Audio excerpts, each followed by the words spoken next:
Եթե դու պրոֆեսիոնալ ես, դու չպետք է ստես եւ ասես հոյակապ երաժշտություն է, եթե քեզ դուր չի եկել։ Դու կարող ես շատ կոռեկտ ձևով, այդ ամբողջը ասես, այնպես որ չնեղացնես մարդուն, բայց դու պետք է ասես քո կարծիքը, որովհետև պրոֆեսիոնալների համար ես մեծացել եմ այնպիսի մթնոլորտում, մեր տանը հավաքվում էին շատ մեծ անունով կոմպոզիտորներ, արվեստագետներ, եւ ես լսել եմ այդ քննարկումները, նրանք միշտ իրար ասում էին այն, ինչ որ նրանք մտածում էին։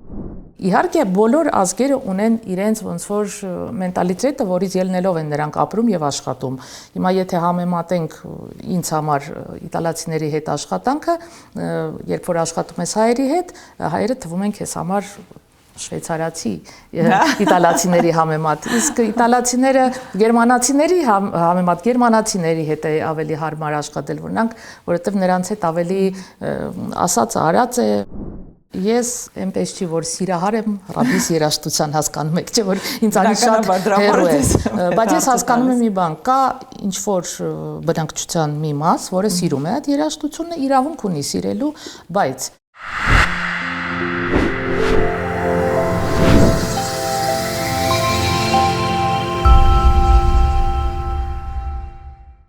Արաքսիա, բարև ձեզ։ Բարև ձեզ։ Ուրախ եմ, որ մեզ հյուրեք եկել այսօր։ Շնորհակալություն հրավերքի համար, մեծ սիրով։ Խնդրեմ։ Արաքսիա ջան, ես վաղուց հետևում եմ ձեր գործունեությանը եւ շատ ուրախ եմ, որ դուք հիմա ավելի շատ Հայաստանում եք։ Այո։ Կան Մոսկվայում։ Ուզում եմ այսպես մի հարցից սկսել։ Հետաքրքիր է, օրինակ երաժիշտի մոտիվացիան ստեղծագործելու ո՞րն է։ Օրինակ ես գիտեմ, երբ որ գրում ես, գրողինը մոտավորապես պատկերացնում, իսկ երաժիշտինը ո՞րն է։ Երաժիշտի համար երևի ինձ թվում է ցանկացած էմոցիոնալ ինչ-որ իրադարձություն կամ ինչ-որ դեպք, որը դու տեսնում ես կամ ինչ-որ կատարվում է քո շուրջը։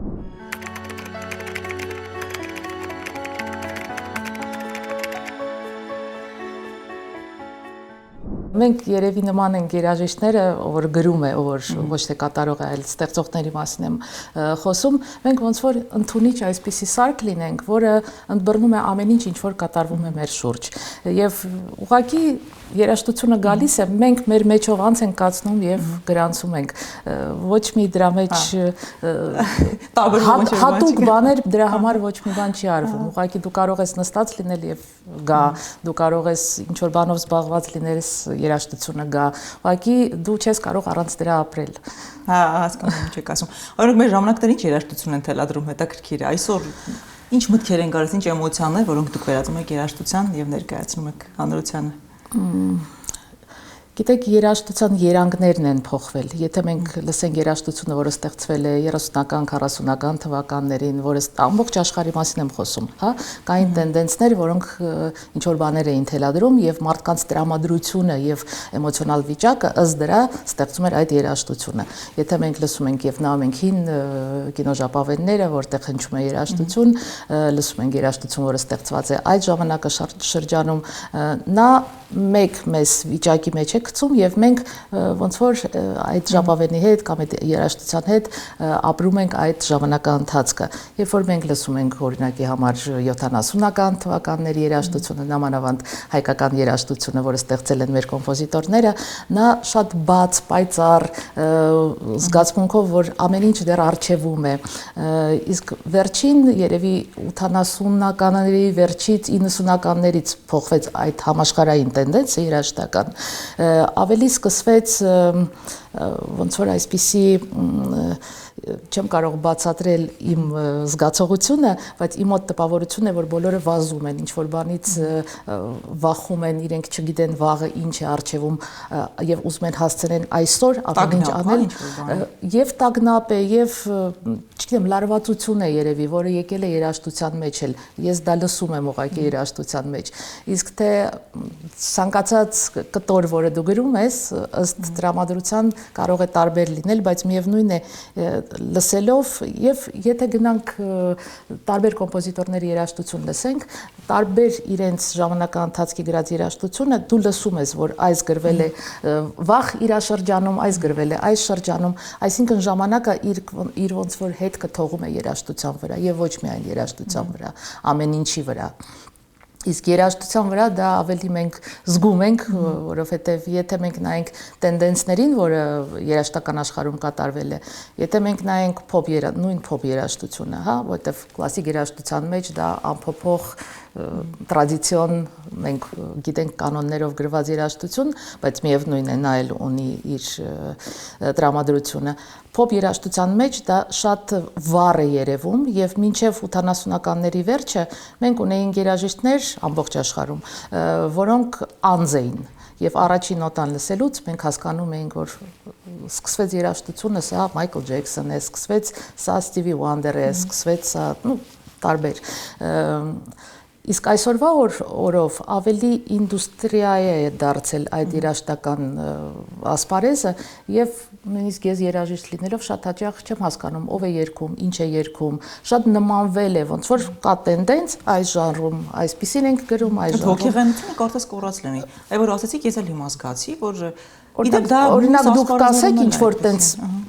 վառ աստղ, որը ծնվել է 90-ականներից հետո, կհիշեք անուններ։ Չէ, որ ասացիք պոպ երաժշտություն, հիշեցի, որ սա ռետրո ինչ որ բաներ եմ լսում, որտեղ այնտեղ համ մեղեդին է, շատ ավելի մեղեդային, ավելի ոգեղեն, եւ բնականաբար իրենց անուններն ենք հիշում։ Այո, բայց եթե գնանք հետ դեպի երաժշտությունը սկսած 100-ամյակներ առաջ, նայենք երաժշտական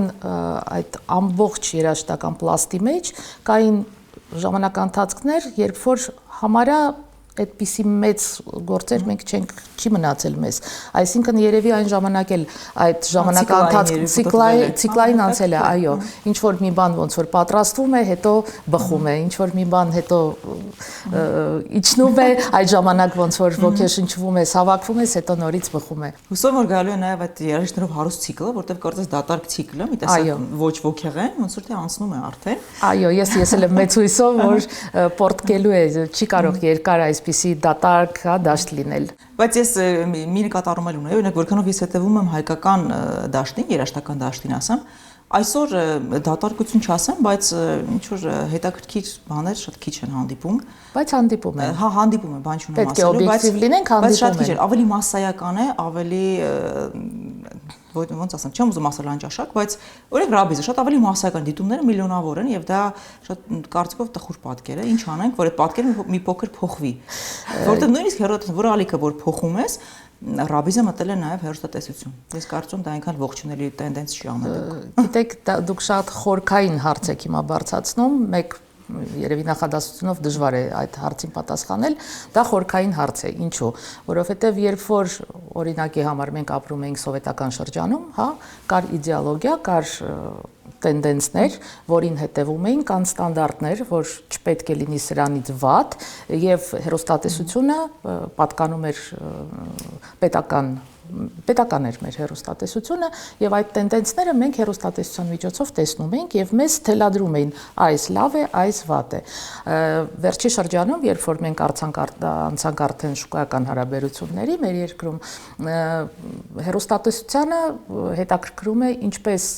անել, որպեսզի գումար վաստակել։ Նա էլ տենդենսներ այդպես չի թելադրում եւ մենք չունենք հիմա հերոստատեսություն, որը մեր համար ոնց որ օրենսդիր լինի, հա, այս հերոստատեսությամբ մենք տոպ որակին ամեն երաժշտություն եւ դա բայց եկեք չմոռանանք նրա մասին, որ արվեստը եւ երաժշտությունը ստեղծված են նրա համար, որ դու առաջին հերթին պետք է դաստիարակես քո հանդիսատեսին եւ հանդիսատեսին կամաց պատրաստես ավելի բարձր մակարդակի երաժշտության եւ հանդիսատեսը քո հետ պետք է աճի, ոչ թե երաժիշտը պետք է իջնի հանդիսատեսի քմաճույքները կատարի։ Դա միաձուլված process է, դու չես կարող կտրվել եւ ասել ես այդպես եմ տեսնում երաժշտությունը, այսպես եմ գրում եւ կմնաս մենակ նստած քո անկյունում գրելով եւ մենակ լսելով։ Ոչ, դու պետք է կապի մեջ լինես քո հանդիսատեսի հետ, դու պետք է զգաս ինչ է նրան դուր գալիս այդ տենդենսը նրա, բայց դու կատարես նա բարձր որակի եւ միևնույնն է այդ տենդենսի մեջ կարողանաս ինչ որ բաներով նրանց կամանց զարգացնել եւ բարձրացնել դեպի քեզ։ Հասկանում եմ ինչ եք ասում։ ինքը ավելի գլոբալ process է, դժվար բան է, բան չունեմ ասելու։ Մենք չենք կարող հիմա թելադրենք, ասենք բոլոր հեռուստատեսություններին անջատեք այդ երաժշտությունը, որտեղ այլընտրանք պիտի լինի, մի քիչ ավելի շատ իմ կարծիքով, որտեղ այլընտրանքը այդ երաժշտությանը, որ այդքան մասսայական եւ այդքան ռոպագանդվում է, ամեն դեպքում շատ չի ներկայացում նույն այդ ալիքներով, էլ ես դա նկատի ունեմ։ Գիտեք ինչ, ես այնպես չի որ սիրահար եմ ռաբիս երաժշտության հասկանում եք, չէ՞ որ ինձ անի շատ հերո է, բայց ես հասկանում եմ մի բան, կա ինչ որ բնակչության մի մաս, որը սիրում է այդ երաժշտությունը, իրավունք ունի սիրելու, բայց երևի պետք է այսպիսի երևի բաներ անցկացնել, հա, որ այդ երաժշտությունը ստեղծված է ինչի համար, խնջույքների, ինչ որ ժամանակ անցկացնելու համար, ուրեմն այդ երաժշտությունը պետք է հնչի այնտեղ, ոչ թե օրինակի համար եմ ասում, օպերային դահլիճում լինի համերգ, որտեղ կհնչեն այդպիսի երգեր։ Այդպիսի մեխանիզմներով կարելի է կառավարել եւ կամած ոնց որ ամեն երաժշտություն իր տեղը պետք է ունենա, հա։ Կա դահլիճ, որը նախատեսված է կլասիկ երաժշտության համար, կա դահլիճ, որը նախատեսված է փոփ երաժշտության համար, այդ երաժշտությունն էլ իր հանդիսատես ունի եւ իրավունք ունի ապրելու իր բնակավայրի ոնց որ օրգանիկ տեղում,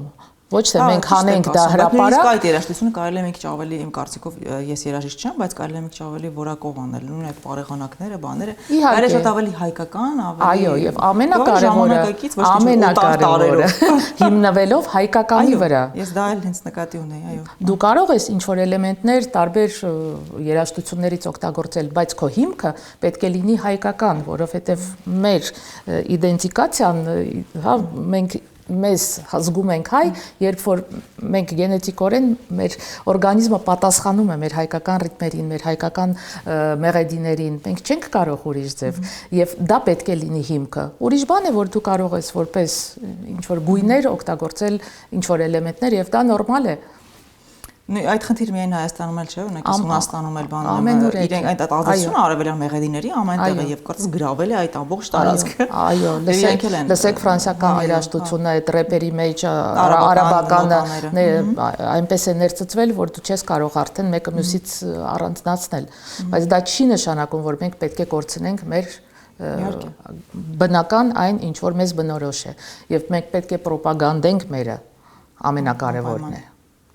Որտեղ մերը իսկապես շատ գեղեցիկ է եւ հարազատ է մեր, եթե մեր իսկականը լսեն, հաստատ կընտրեն հայկականը։ Բայց այն ես առաջարկի մասին եմ խոսում, էլի, որ չի առաջարկում։ Ամբողջը կապված է պրոֆեսիոնալիզմից, առաջին հերթին ցանկությունից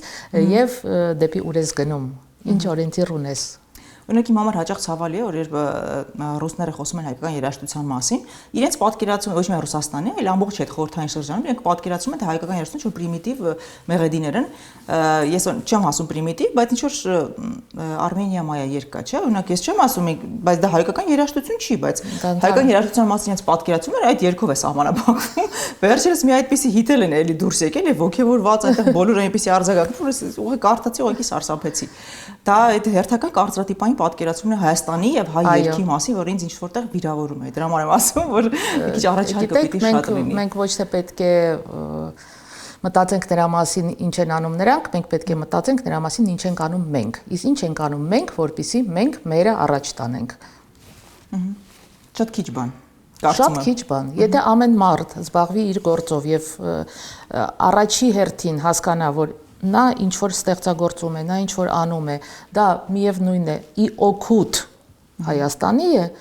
հավատացեք, մի քանի տարի հետո մենք կտեսնենք լրիվ ուրիշ պատկեր, այո։ Արաքսե ջան, այլ ուզում գամ ձեր կարիերայի սկզբից գանք եւ Արթուր Գրիգորյչից սկսենք, քանի որ ես շատ քիչ եմ ճանաչում Արթուր Գրիգորյչին, բայց գիտեմ, որ ինքը շատ անկեղծ էր, ինչ մտածում ասում էր։ Այո։ Ձեր առաջին հանդիպումը ինչպիսին էր եւ ինքը ձեզ լսելուց հետո ինչ կարծիք արտահայտեց եւ հորդորեց մտնել ապայման երաժշտական ասպարեզ զբաղվել մեկ այլ բանով։ Մեր հանդիպումը ես 6-րդ թե 7-րդ երևի դասարանում էի սովորում եւ հրավիրել էին ինչ որ բանկական ծրագիր էին նկարում հեռուստատեսությունում, ես այն ժամանակվանից դեռ գրում էի երգեր, կատարում էի եւ հրավիրեցին ինչ որ եթե չեմ սխալվում նոր տարվա ինչ որ հանդես էր։ Այդ հանդեսի համար ես գրեցի երգ, մենք կատարեցինք եւ ռեժիսորը այն ժամանակ Գայանե Առաքելյան եթե չեմ սխալվում ազգանունը, ասեց մի հատ շատ տաղանդավոր տղա կա, ես քեզ ուզում եմ ծանոթացնեմ, որ ինքը քո երաժշտությունն է լսի։ Իսկ մենք արդեն 1 տարի առաջ արդեն հնչել էին իր նոր տարին, ձունը դու նայիր, արդեն ամբողջ հայ երիտասարդությունը եւ ոչ միայն սիրում էր այդ երաժշտությունը, ասում եմ, իսկ ով է, թե Արտուր Գրիգորյանը։ Մենք կգանք ձեր մոտ հյուր, կծանոթացնեմ Եվ նա եկավ Արտուրի հետ, ես դեռ Արտուրը պատմում էր միշտ, ասում է դուռը բացեց ժաբոյով, այսպիսի փոքրիկ աղջիկ, ասում ով կմտածեր, որ դու կմեծանաս եւ այսպիսինը կդառնաս, ասում եմ այդ ժաբոյի տակ միշտ էլ թաքնված էր, այն ինչ որ կա։ Ինքն էր նվագում, ես էի նվագում, մենք միանգամից ընկերացանք եւ սկսվեց մեր երևի ամբողջ կյանքի ընթացքում անցնող ընկերությունը եւ համագործակցությունը եւ ես միշտ շնորհակալ եմ Արտուրին, որովհետեւ նա ոչ միայն ինձ, այլ մեկ պլեյադա արտիստների համար ճանապարհ բացեց, հարթեց եւ այն գործը, որը նա այն ժամանակ անում էր, մենք այն ժամանակ չգիտենք այդպիսի բառեր ինչպես պրոդյուսեր հասկացողություն, բայց դա այդ բեռը ամբողջ բեռը վերցրել էր իր վրա եւ տանում էր եւ այդ դռները մեր համար բացում էր, որոնք այսօրվա օրով շատ դժվար են բացվում շատերի համար, որովհետեւ դա ճանապարհ է, որը պետք է անցնես։ Արտուրի հետ սկսեցինք հետո այո շոուները, առաջինը նա բացեց Ազատ ժամանց ակումբը, որը առաջին գիշերային ակումբն էր Հայաստանում եւ այնտեղ կայացավ մի սոլ առաջի համերգեր? Չէ, կոնկուրս։ Հա, մրցույթ։ Դա մրցույթ էր, հեղինակ կատարողների միջև եւ շատ ծրագրեր կային, որով մենք այնտեղ աշխատում էինք ամեն երեկո, ֆանտաստիկ մթնոլորտ էր տիրում, որովհետեւ գալիս էին Երևանյան, մեր սիրելի երաժիշտներ, արվեստագետներ եւ այդ համերգից հետո միշտ բոլորը նստում էին, հետո եւ նվագում էին եւ սեյշններ էր կայանում, շատերը իրար մեջ ծանոթանում էին, համագործակցություններ էր սկսվում, իսկ դրանից հետո արդեն կայացավ առաջի այո շոուները, որը մեր հայկական հեռուստատեսությամբ ինքը ոնց որ բան լիներ, գիտեք, ոնց որ մեկ օրվա մեջ զարթնում ես եւ իմանում ես, որ թռել են կոսմոս, այդպիսի հեռուստատեսության աշխարհում դա ոնց որ sense մի հատ մեծ պայթուն լիներ, որովհետեւ այն ժամանակվա սովետական երևի կհիշեք ինչ հեռուստա շարքեր էին, իսկ դա լրիվ ուրիշ չեմ կարող ասեմ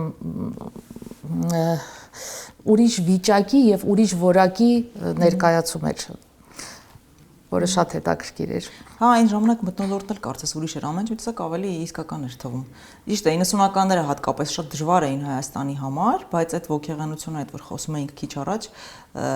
կար այն ժամանակ։ Կար ոգևորություն, կար հավատք եւ կար շատ կարեւոր է արվեստագետի համար, երբ որ դու տեսնում ես, որ հորիզոնը շատ հեռվում է եւ դու գնում ես դեպի այդ հորիզոն, դու տեղ ունես աճելու։ Հիմա ամբողջը հորիզոնը այստեղ է, դու գիտես, որ մի հատ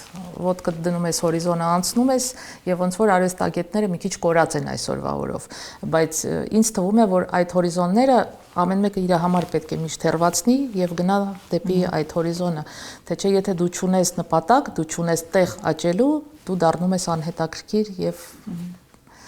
մահանում է քո ամբողջ գործունեությունը։ Հասկանում եմ։ Արաքսիա, իսկ այ Արտուր Գրիգորիչի այդ ուղղախոսությունը, այդ կարծիքը անմիջապես արտահայտելու առանց վարանելու, էլի, ձեր կարծիքով դա ճիշտ տակտիկա էլ չասեմ, էլի,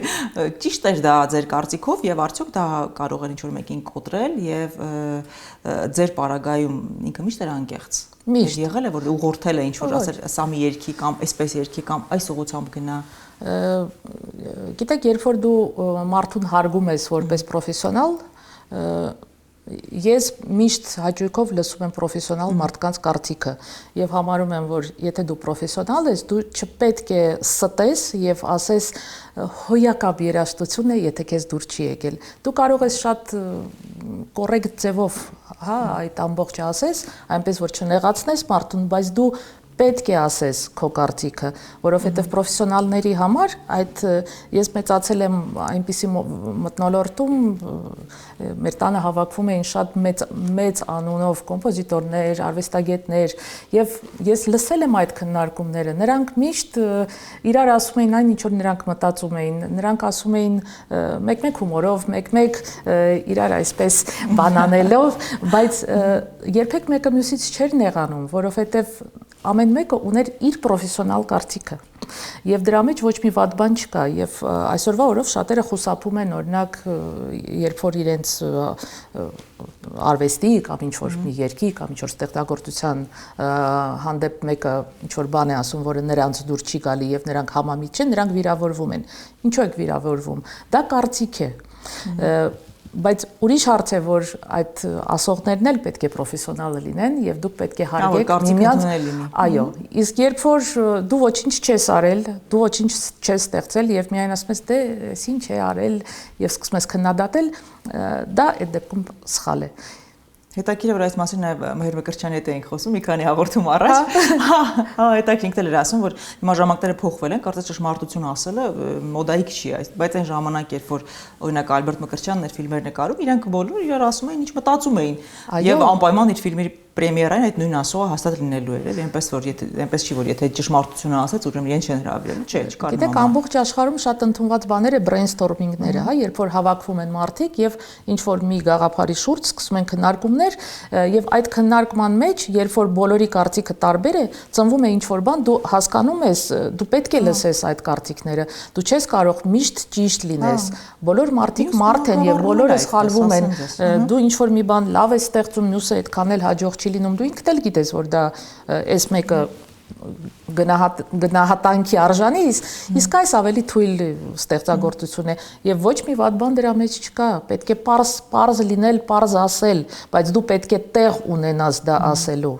անհիմն իրավունք չունես ասելու։ Եվ այդ քննարկումների մեջ անդադ ինչ որ բան ծնվում է, մեր ոլորտում ինչ որ բաներ ենք քննարկում, միտք է գալիս, ինչ որ բողոքեցում է լինում, եւ դա իրոք շատ կարեւոր է քննարկումները եւ ընդունել նաեւ այլակարծություն։ Իսկ ստեղծագործական աշխարհում դա առավել եւս պետք է, որտեվ դա քեզ տալիս է նոր միտք։ Ես մի բան եմ ասում, մյուսը ուրիշ բան է ասում, մենք քննարկում ենք եւ օրինակ ես երբ որ իմ թիմի հետ ինչ որ բան ենք ստեղծում, ես ասում եմ ամենաաբսուրդ իդեան, որը գալիս է, ասեք, քննարկենք, որովհետեւ այդ աբսուրդի մեջ դու կարող ես ինչ որ բան գտնել եւ դա հետո դառնա ինչ որ բանի հիմք։ Հա, ինչ որ հետաքրքիր, շատ հետաքրքիր բանի հիմք։ Այո։ Արաքսիայի հետաքրքիր այդ շրջանում, որ դուք ապրում եք Մոսկվայում, ինչ որ նկատառումներ ունեիք, ավելի հեշտ է աշխատել ռուսների հետ, քան թե հայերի, որտեվ ես շատերից եմ լսել, որ տարբերությունը այնուամենայնիվ կա, եւ մի հարց էլ տամ միանգամից,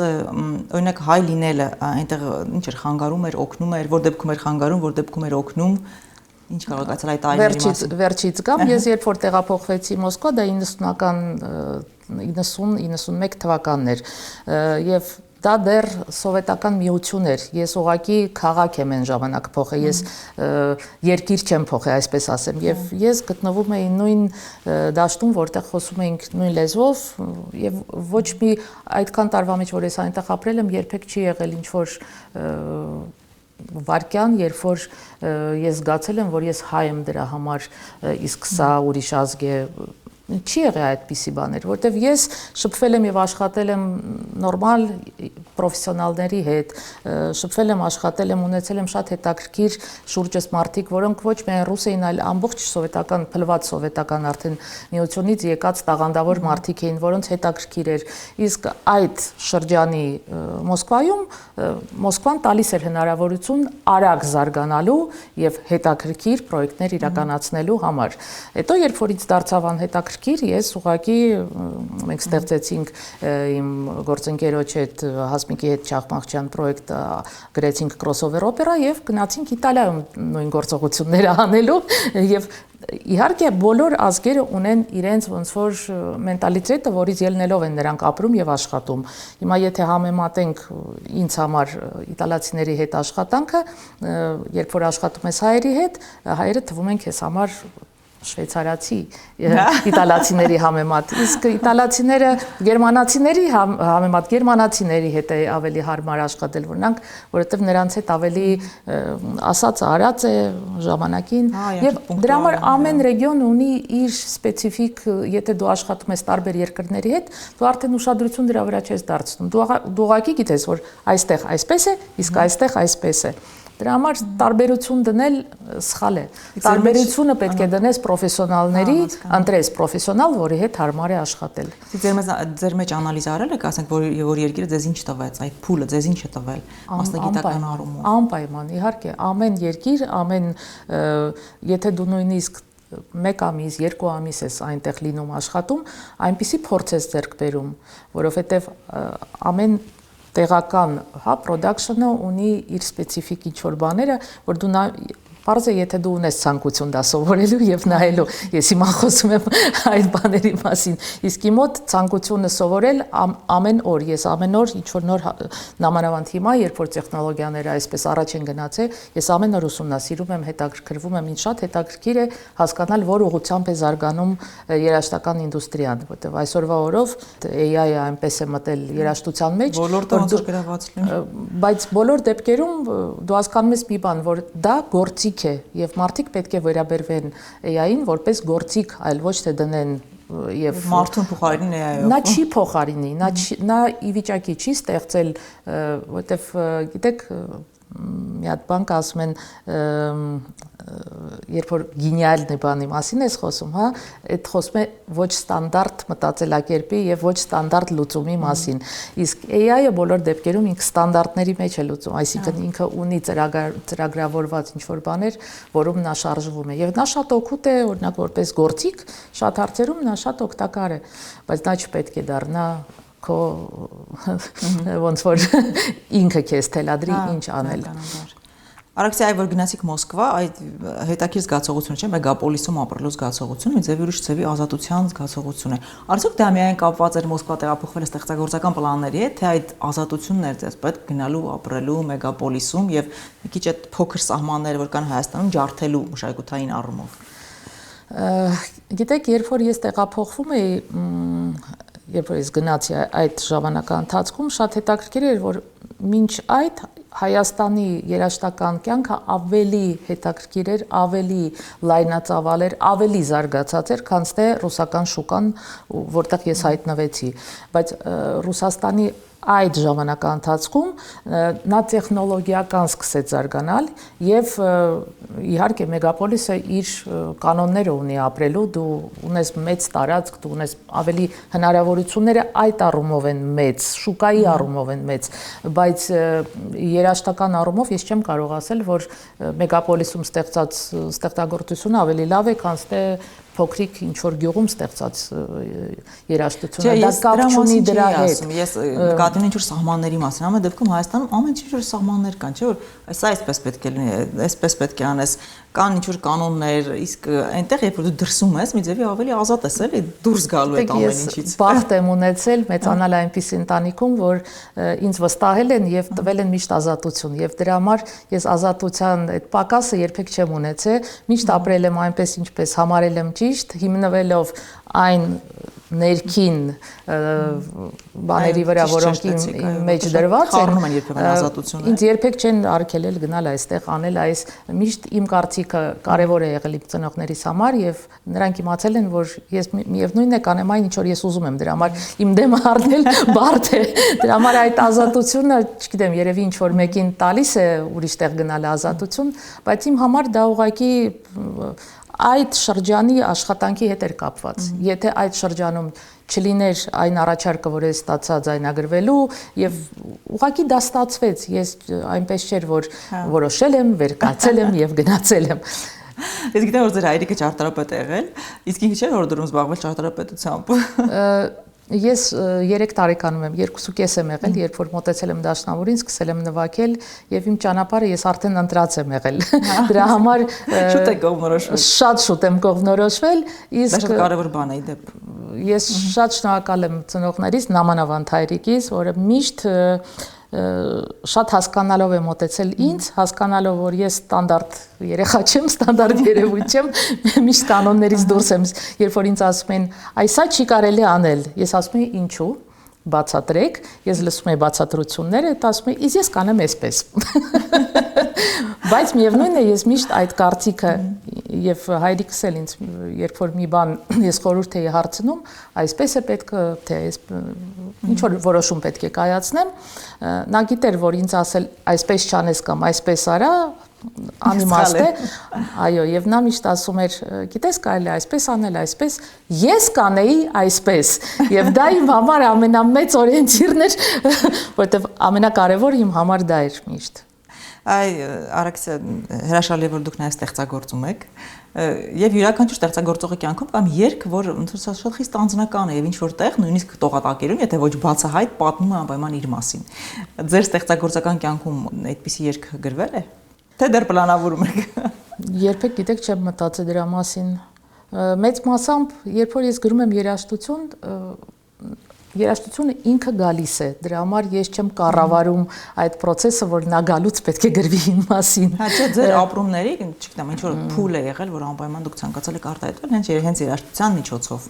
Ամեն երաժշտություն, որը գրվել է, եղել է այդ ժամանակի արտահայտումը, այդ փոքրիկ ժամանակի, մեծ ժամանակի, բայց այն ինչ որ երևի հետաքրքիր հարց տվեցիք, երբեք չեմ մտածել դրա մասին։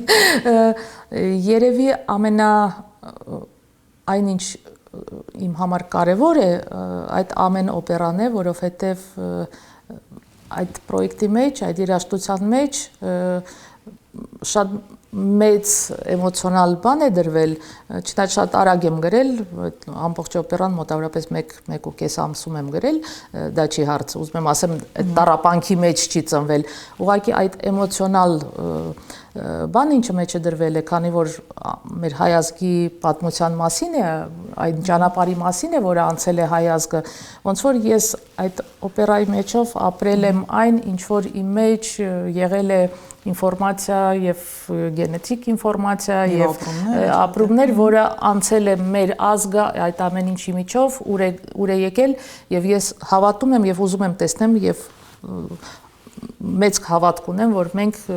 միևնույն է ունենալու ենք այդ լավ ապագան, որը մեր առջևում մենք պետք է տեսնենք, մենք պետք է լավատես լինենք եւ լավատես լինելու համար մենք պետք է գործողություններ անենք, որպիսի ամեն ինչ մեր մոտ լավ լինի։ Չի կարելի ուղղակի նստել, տառապել, ասել վայ, մենք ինչ մեղք ենք, բոլորը մեզ այսպես նեղացնում են։ Ոչ, դու պետք է ուժեղ լինես, դու պետք է գործողություններ անես եւ քո գործով ապացուցես ինչ որ բաներ, դու պետքական պետք է լինես աշխարհին։ Այն ժամանակ դու գնահատելի ես։ Երբ որ դու պետքական չես, քեզ հետ կարող են անել դու ինչ որ ուզեն։ Դրա համար ես հավատում եմ, իսկ մեր ազգի մեջ դա կա, այդ ուժը, այդ խոր գիտելիքները, որը մեր մեջ դրված են, որը մեր մեջ եկել է մեր նախկիններից եւ այդ գիտելիքների վրա հիմնվելով այսօրվա ցանկությամբ լավը ստեղծել, մենք պետք է գնանք առաջ։ Համաձայն եմ։ Իսկ մի փոքր պատմեք օպերայի մասին, ինչ օպերա է, ինչ ոճով է գրված եւ ինչի մասին է։ Ինքը crossover օպերա է, crossover ժանրը վերջի տասնամյակներում շատ մեծ այսպիսի աուդիտորիա ունի ամբողջ աշխարհում, բայց ես մեկ ամիս առաջ էր էլի ինֆորմացիայի փնտրում եւ հասկացա, որ հենց որպես օպերա դա միակ օպերան է գրված, որտեղ կան ստեղծագործություններ առանձին գրված crossover ժանրում, բայց օպերա չկա գրված եւ այդ առաջին օպերան է, հերիք չի առաջինն է, հենց հայկական օպերա է։ Օպերան գրված է իտալերեն լեզվով, որովհետեւ մենք դա պատրաստում ենք Արենա դի Վերոնայի համար եւ Արենա դի Վերոնան մեզ տրամադրեց 2 օր իրենց Վերոնայի Արենայի մասին է խոսքը, այո։ Ամբողջը իտալերեն լեզվով է, բայց մեջը 2 հատ մենք արիա ունենք, որը հայերեն լեզվով է, ամբողջը օրիգինալ երաժշտությունն է, 1 ժամ 50 րոպե է տևում այդ օպերայի ներկայացումը, մի 2 ժողովրդական կտորներ կա, որ ես օգտագործել եմ, երբ որ կոնկրետ Դե Հայաստանի, եթե Հայաստանն է վերաբերվում, այո, որտեղ չէի կարող անցնել կողքով եւ անպայման այդ մեզ շատ բնութագրող երկու մեղեդի, որը մեկը Քոչարին էր, մեկը Դլեյամանն էր, ես օգտագործել եմ այդ օպերայում։ Իսկ իտալացիների համար ընկալելի էր այդ ամեն հայկական ելևէջները։ Ամենահետաքրքիրը նա է, որ բոլոր մենք մեր թիմը, որը աշխատել է այս ներկայացման վրա ամբողջ տարբեր աշխարհի տարբեր ծայրերից էր, մենք ունեինք իտալացիներ, շվեյցարացիներ, ռուսներ, հայեր, գերմանացի, այսինքն մեր կոնսուլտանտն էր Դանիելե Ֆինցիպասկան, որը շվեյցարական թատրոնի տնօրենն է եւ որը դրել էր Մոսկվայի օլիմպիական խաղերի փակման ներկայացումը, այսինքն ինքը Cirque du Soleil ռեժիսորն է, հայտնի շատ անձ է եւ որը ամենաշատը ուզում էր ավելի շատ ակցենտներ լինի հայկականի վրա, որովհետեւ դա շատ հետաքրքիր է։ Եթե դու մատչելի ձևով ես ներկայացնում դա, այնպիսի լեզվով, որ դրսի ժողովուրդը հասկանա, նրանք հասկանում են եւ մեծ հաճույքով նրանց համար դա ավելի գնահատելի է, քան թե դու նմանացնես ինչ որ մի բանով։ Իհարկե ընդհանուր ստրուկտուրան օպերայի գրված է բոլոր կանոններով, ինչպես գրվում են օպերային, բայց այնտեղ կա հետաքրքիր մի բան, որ բացի սիմֆոնիկ նվագախմբից, կլասիկ երաժշտական ձևավորումից, նաև կա փոփ ձևավորում, այսինքն մենք ունեինք 8 հատ փոփ երաժիշտ եւ 8 հոգի ֆոլք երաժիշտ, որտեղ կար դուդուկը, քյամանչան, կանոնը, թարը, դհոլը, այո, եւ այդ ամբողջը սենց իսկ Հայաստանում ներկայացվել է։ Այո։ Շատ ափսոս է, ես չեմ լսել, որտեղ պատմեք արդեն շատ հետաքրքիր է։ Մենք հիմա իրեն նոր ռիմեյք վերսիան ենք սարքում, որը տարբեր ֆեստիվալների է ներկայացվելու։ Հրաշալի։ Իսկ հիմա աշխարհում օպերաներ շատ են գրվում, հետաքրքիր է, որտեղ մի անգամ ես դիրիժորի հետ զրուցեցի, երբ ես խոսեցի միայն այն օպերանից, որոնք ես էի ճանաչում, ինչ է խոսում, գիտեք հիմա ինչքան օպերաներ են գրվում ու շատ ոնց այդքան հայտ են, ինչպես Վերդին, Բելինին, բա իհարկե հայտ են, բայց անհնար է որ ես որևէ մաս։ Չէ, գրվում են, իհարկե գրվում են, բայց Պարզ է, որ դա մասսայական չի գրվում, հա, ամեն տարի 10 հատ օպերա դուրս չի գալիս, իսկ հայկական օպերաների ցանկը ընդհանրապես այդքան էլ մեծ չի, մենք չունենք այդքան, մենք ունենք երևի մի 5 հատ օպերա ունենք ընդհանրապես, իսկ օպերան կմնա կապրի թե ոչ, դա կցույց տա միայն ժամանակը, որովհետև այդ կլասիկ երաժշտությունը այնպիսի բան է, որ ժամանակի ընթացքում է միայն մաղվում եւ մնում այն անգնահատելի բաները, որովհետև ես նայում եմ ցանկը, օրինակ մոտավորապես, եթե չեմ սխալվում, 30 օպերայից ավել կա գրված տարբեր իտալացիների, նամանավանդ բարոկո ժանրում գրված օպերաներ Տիգրան Մեծի թեմայով, հայկական թեմայով։ Այս ցանկել եմ նայել, որ շատ են Տիգրան Մեծի թեմայով։ Բայց օրինակ նրանք չեն դրվում, նրանք չեն կատարվում եւ երբ որ դու նայում ես, ուսումնասիրում ես այդ երաժշտությունը, կան ինչ որ հատվածներ, որ շատ հետաքրքիր են, բայց երևի այն ժամանակահատվածի համար դա եղել է հետաքրքիր, բայց հետո ինչպես պոպ երաժշտություն հասկանում եք, պոպ երաժշտությունն էլ կան երգեր, որ այսօրվա օրով բոլորը սիրում են, լսում են, բայց անցնում է 1 տարի, 2 տարի այդ երաժշտությունը մահանում է։ Իսկ կան pop ժանրում գրված երաժշտական գործեր, որոնք մնացել են 100 տարուց ավել մենք, որտեղ նրանք իրանց ոնց որ գնահատականը միևնույն է ժամանակն է տալիս։ Ուրիշ բան է, որ նա ուրիշ գործիքավորումից ելնելով ավելի հին է հնչում եւ կարող ես ձևափոխել գործիքավորել եւ նա կհնչի ուրիշ երանգներ կստանա եւ այսօրվա կլինի։ Իսկական երաժշտությունը այնտեղ ճանաչել է կամ մշակույթը, լավ, միայն չառանձնացնեմ միայն երաժշտության ճյուղը։ Ճանաչել նկատի ունեմ։ Դե ամբողջ Իտալիան դա երաժշտական եւ մշակութային։ Հայկականը նկատի ունեմ։ Հայկական մշակույթին ծանոթ են Իտալիայում։ Պատկերացրեք, այո։ Ես այնտեղ երբ եղա, երբ ասում ես Հայաստան, եք ամեն հարցում են, չգիտես ինչու երբ որտեղ մտնում ես, դուք որտեղից եք, երբ ասում ես Հայաստան, եք միանգամից Մխիթարյաններին են օրինակ բերում, Վենետիկում, բան, այդ առումով ծանոթ են, իրանք ծանոթ են, ծանոթ հայկական մշակույթին, այդ դա Պարզ է, որ այդպես խորը ծանոթ չեն, բայց բոլոր դեպքերում ծանոթ են։ Արաքսիա ջան, հիմա ինչով եք զբաղվում եւ ինչ պլաններ ունեք եւ ինչ երազանքներ եթե գաղտնի չի։ Երևի ամենաբարդ հարցը տվեցիք, որովհետև եթե սկսեմ հիմա թվել, մենք նորից մեկ ծրագիր պետք է։ Լավ, դուք փորձեք մի քանի րոպե։ Ես ավելի sense կոմպակտ ձևով փորձեմ ներկայացնել։ Մի քանի պրոյեկտ կա, որի վրա հիմա աշխատում եմ։ Առաջինը short ֆիլմեր են, որոնք տարբեր ֆեստիվալների են մասնակցում, դա համ խորեոգրաֆիայի հետ է կապված երաժշտությունն եմ գրել եւ մենք սարքել ենք այդպես խորեոգրաֆիկ մի քանի կտոր, մեկը էլի հիմնվելով հայկական, միևնույնն է, ես չեմ կարող հայկականից փախնեմ, այո։ Դե դուք միակը չեք, Խաչատրյանի ամբողջ ստեղծագործությունն է մնաց հայկական մեղեդիների։ Չէ, թեմանի նկատի ունեմ, թեման ենք հայկական վերցրել, Վահագնի ծնունդը, Հայկ Էյֆել եւ Արա Գեղեցիկ եւ Շամիրամ, այդպես 3 կտոր են, խորեոգրաֆիկ շորտ ֆիլմեր են, մեկը արդեն հաղթել է, 2 հատ միջազգային մրցանակ է ստացել, 2 ֆեստիվալներում։ Բացի դրանից մեր գործընկերների հետ անգլիացի արեցինք մեկ պրոյեկտ, ես վաղուց ուղղակի չեմ երգում, դա ոնց որ իմ sense փոքրիկ մասերից մեկը լինի եւ վաղուց էին ասում արի պրոյեկտ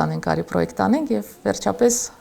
համոզեցին եւ արեցինք 2 սինգլ, որտեղ ուղղակի դաշնամուրով ես արել եմ 2 էլի փոքրիկ տեսահոլովակներ ենք նկարել, որոնցից մեկը արդեն 3 ֆեստիվալում է հաղթել, մեկը Փարիզում, մեկը Լոս Անջելեսում, մեկը Նյու Յորքում, երկրորդն էլ հիմա դուրս է գալու եւ վաղը հենց լինելու է Վևոկայքում այդ երկի տեսահոլովակի պրեմիերան։ Սիրով կլսենք։ Կուղարկեմ ձեզ նայեք, այո։ Բացի դրանից մեկ շատ հետաքրքիր պրոյեկտ ենք սարքել, որը կլասիկ երաժիշտի հետ է, ունենք մեկ շատ հետաքրքիր երգիչ, որը աշխարհում 3 հոգի ունեն այդպիսի ձայն, դա տղամարդը երբ ունի կանացի սոպրանո, այդպիսի պրոյեկտ է, որը կապված է եւ սիմֆոնիկ նվագախմբի հետ, ես գրել եմ երաժշտություն, էլի տեսահոլովակներ ենք նկարել, եւ տարբեր պլաներ կան գործունեության հետ կապված, հույսով եմ, որ ասեցիք վաղուց չեմ երգել, ես հիշեցի, որ ձեր էջ երբ թերթում եք, տեսա, որ այնտեղ Պատրիկ Ֆիորիի հետ էիք հանդիպել եւ այնտեղ երգում էիք, շատ հրաշալի էր, ես էլ վայելեցի։ Շնորհակալություն։ Ես Պատրիկ Ֆիորիին լսել եմ այդ Փարիզի Աստվածամոր տաճարի մյուզիկլում առաջին անգամ, ես հիացած էինք այն ժամանակ, ես հիշում եմ, որ նոր էր մյուզիկլը դուրս եկել։ Այ հետաքրքիր է Հայաստանում նման ինչ-որ մասշտաբային միջոցառում ներկայացում չեք ուզում ինչ-որ բան անել, բեմադրել։ Որտեղ կարծում կարիք կա։ Ուզում ենք եւ բաց կա շատ։ Կանենք ուղղակի չեմ կարող դեռ ճակերտները բացել։ Արաքսիան շատ հաճելի էր, վերջում ուզում դες նաև բլից հարցեր տալ, մի քանի։ Մեծ սիրով։ Եթե օրինակ ձեր կյանքի հիմա վրա ֆիլմ նկարահանվեր, ինչ ժանրի ֆիլմ կլիներ։ Գրոտեսկ։ Հետաքրքիր պատասխան է։ Իսկ եթե կյանքը նորից ապրելու հնարավորություն ունենայիք, ինչ որ բաներ կփոխեիք ձեր կյանքում։ Ոչ մի վարքյան։ Իմ սխալներով, իմ անցած տարբեր ծանր հարցերով չի փոխի, որովհետև նույնիսկ այդ սխալները, որոնք ես կատարել եմ հիմնվելով այդ վարքյանին ինչ որոշում եմ կայացրել, հիմնվելով այն պայմաններից, որը այդ պայմաններում եմ եւ այդ սխալը ինձ տվել է մի հատ էլ շանս ավելի բարձրանալ, ավելի աճել եւ զարգանալ։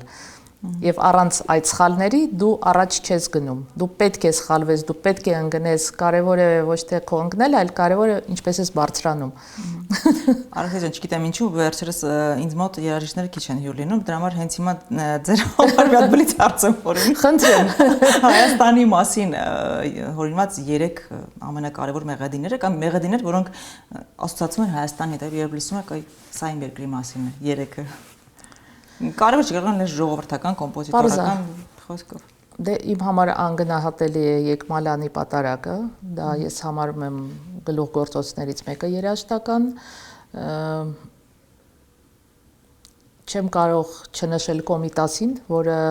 ժամանակին արել է այն, ինչը անգնահատելի է մեր հայ երաժշտության համար եւ ցանկացած իրեն մեղեդի, մաքրած մեղեդի, այդ մաքուր հնչողությունը անգնահատելի է եւ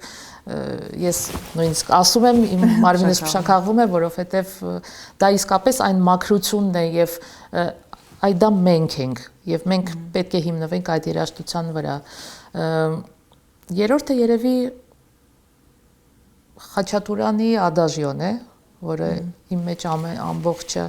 բայց ասելով այդ անունը ես չեմ կարող նաև չնշեմ երեկով չեմ կարող